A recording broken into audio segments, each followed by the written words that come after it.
that tradition needs to come back. Businesses who say, oh, we can't get involved in politics. This is not partisan politics. This is not choosing one party over the other.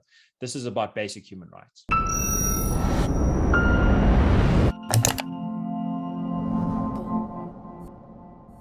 Pharmaceutical group Dis-Chem has been embroiled in a racial controversy.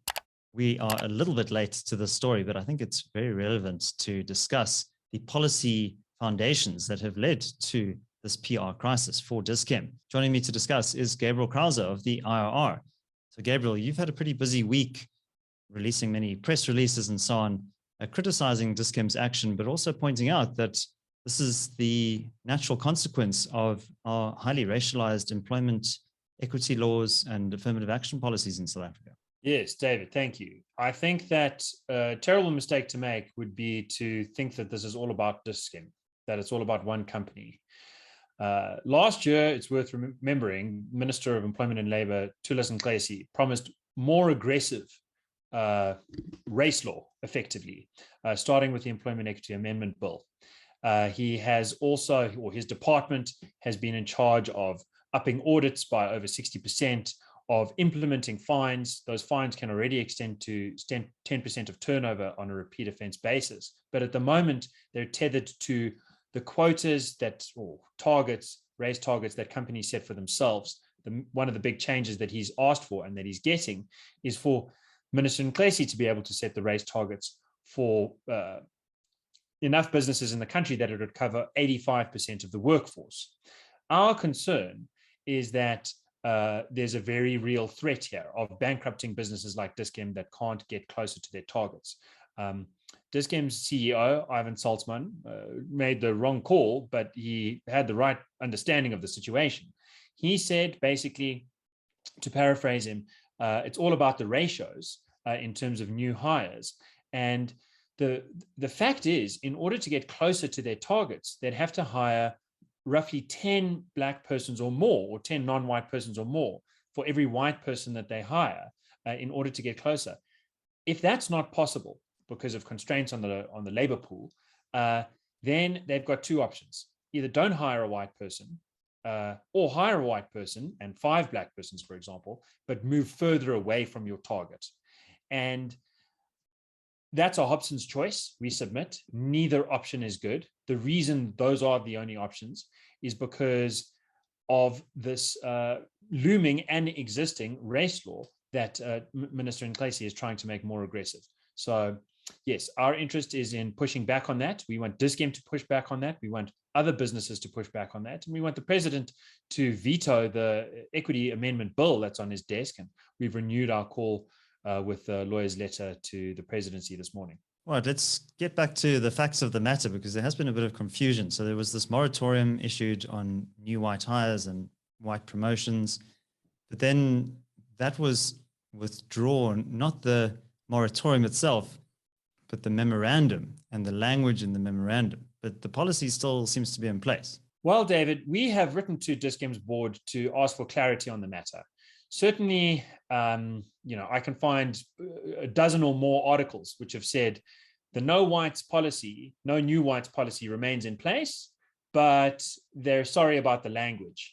I think one headline said, sorry, we're not sorry, which sort of seems to summarize that.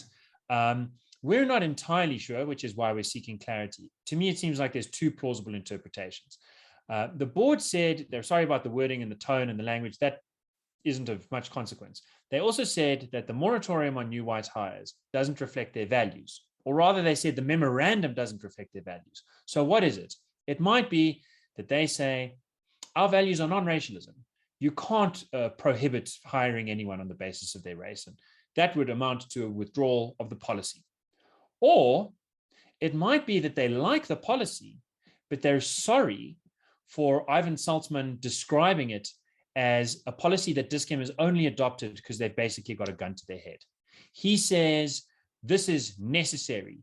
These are harsh measures. That's a critical phrase. These are harsh measures that are necessary because the alternative is to face a potential fine of 10% of turnover, which in Dis-Chem's case would be 3 billion rand, which would disappear their operating profit.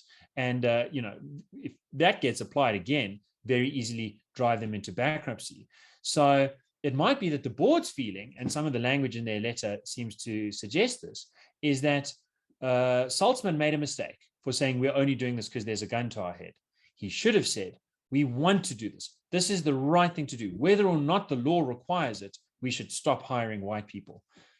We don't know. Which is it? Was the original letter too racist or not racist enough? Not full-heartedly racist? Is there a problem that it was sort of half-heartedly racist? I'm not sure. That's why we've written to the board. We've given them 7 days to respond, and we look forward to giving feedback to the public square in South Africa when that clarity comes to bear.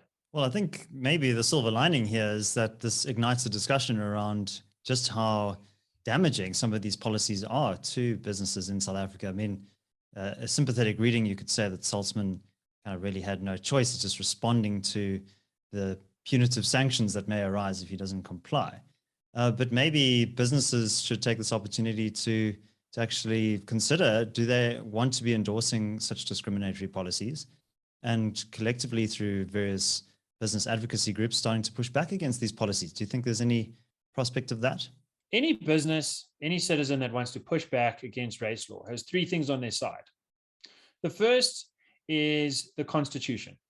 Chapter 1 guarantees non-racialism. The IRR has 6 other clauses in the Constitution that we've found that invalidate the Employment Equity Amendment Bill, under which DisChem could be fined in this way.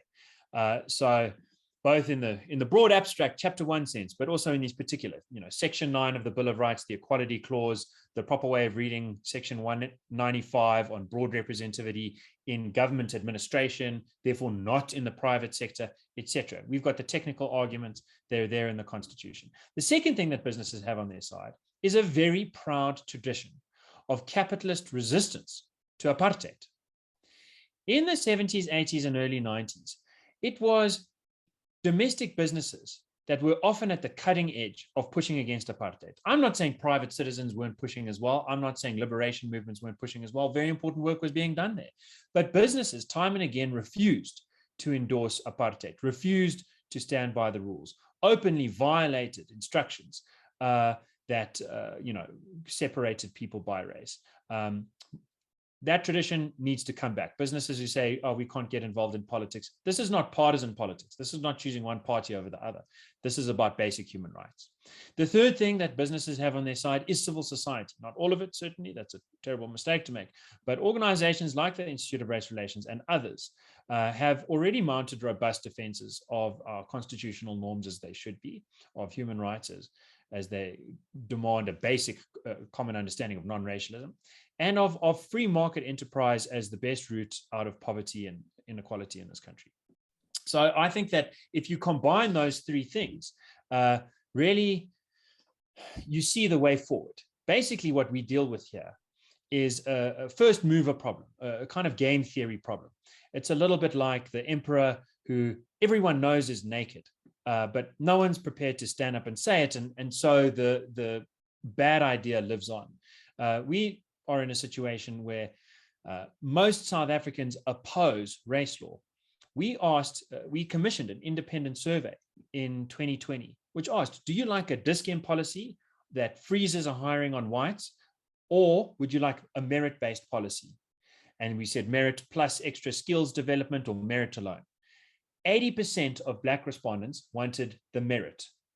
15% of white respondents, 1.5, wanted a DisChem style policy. So this is not about Black people support DisChem's policy, white people oppose it, just the opposite. Ordinary South Africans are already together on opposing what DisChem is doing, on opposing what Tullis and Klesi is trying to make happen everywhere. It's just a matter of coordinating, of us getting our act together to speak out, to speak clearly, to speak unequivocally, and to impose pressure on government, on the president to veto this thing, on parliament to change its makeup in order to reflect our values, and on the courts to make sure that they protect ordinary citizens according to the norms of the Constitution, which starts with non-racialism. Gabriel Crouse, thank you very much. Let's hand over to you, our audience. How do you think companies like DisChem should be responding to employment equity policies? Leave your thoughts down in the comments section. Also, if you enjoyed this analysis, you might want to become a subscriber to the CRA YouTube channel We have a new video every weekday morning at 6 a.m. My name is David Ansara. This is the CRA. Until next time, take care.